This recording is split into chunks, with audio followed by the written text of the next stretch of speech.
লিবিয়ার এক হজযাত্রীর সঙ্গে আল্লাহর কুদরতের এমন এক ঘটনা ঘটেছে যা নিয়ে সারা বিশ্বে তুলপাড় সৃষ্টি হয়েছে। গালফ নিউজ জানিয়েছে, লিবীয় যুবক আমের মাহদি মানসুর আল কাজ্জাফি চলতি বছরের হজ পালনের উদ্দেশ্যে সৌদি আরবে রওনা দিয়েছিলেন। কিন্তু হজযাত্রার মুহূর্তে ঘটে গেল এক অবিশ্বাস্য ঘটনা, যা হয়ে উঠেছে আল্লাহর কুদরতের এক জীবন্ত দৃষ্টান্ত। ইতিমধ্যে সামাজিক যোগাযোগ মাধ্যমে আলোচনার কেন্দ্রবিন্দুতে পরিণত হয়েছে এই ঘটনা। গালফ নিউজের প্রতিবেদনে বলা হয়েছে, 2 দিন আগের কথা, ঘড়ির কাঁটায় ঠিক 12টা দুপুরে হজ ফ্লাইটের নির্ধারিত সময়। আমের ছিলেন তার দলের সর্বশেষ হজযাত্রী, যিনি মিশর হয়ে সৌদি যাওয়ার জন্য ট্রিপলি বিমানবন্দরে পৌঁছান। ওয়ালটন আবারও মিলিয়নিয়ার অফারে ওয়ালটন ফ্রিজ কিনে আপনিও হয়ে যেতে পারেন মিলিয়নিয়ার। কিন্তু এয়ারপোর্টে পৌঁছানোর পরই নিরাপত্তা কর্মকর্তারা তাকে জানান তার পাসপোর্ট সংক্রান্ত একটি সিকিউরিটি ইস্যু দেখা দিয়েছে, যার কারণে তিনি বিমানে উঠতে পারবেন না।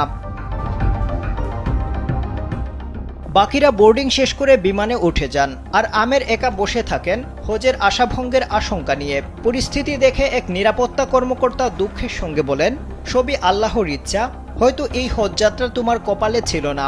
কিন্তু আমের ভয় পাননি, তার মুখে ছিল দৃঢ় বিশ্বাস ভরা জবাব, ইনশাআল্লাহ বিমানটি উড়বে না, আবার আসবে। আমার নিয়ত হজ, আমি অবশ্যই যাব। প্রবল বিশ্বাসের সঙ্গে দেওয়া তার এই জবাবের কিছুক্ষণ পরই ঘটে প্রথম বিস্ময়কর ঘটনা। এয়ারপোর্টে ঘোষণা আসে, বিমানটিতে যান্ত্রিক ত্রুটি দেখা দিয়েছে আর সেটি ফিরে আসছে। বিমানবন্দরে সবার চোখ বিস্ময়ে বড় হয়ে যায়, কিন্তু তাতেও আমেরের জন্য দরজা খোলেনি।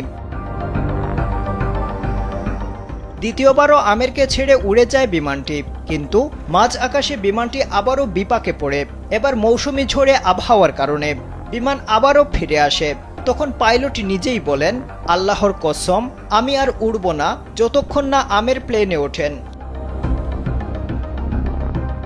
অবশেষে বিমানের দরজা খুলে দেওয়া হয় আমেরের জন্য, আর তিনি উঠে পড়েন সেই বিমানে। সৌদি আরবে পৌঁছে আমের মাহদি মানসুর আল কাজ্জাফি নামের এই লিবীয় যুবক একটি ভিডিও বার্তায় বলেন, আমার আনন্দ ভাষায় প্রকাশ করার মতো নয়, আল্লাহ তার কুদরত দেখিয়েছেন। ইতিমধ্যে ঝড়ের গতিতে আমেরের এই ভিডিও সামাজিক মাধ্যমে ছড়িয়ে পড়েছে। আফজাল হুসাইন, কালবেলা।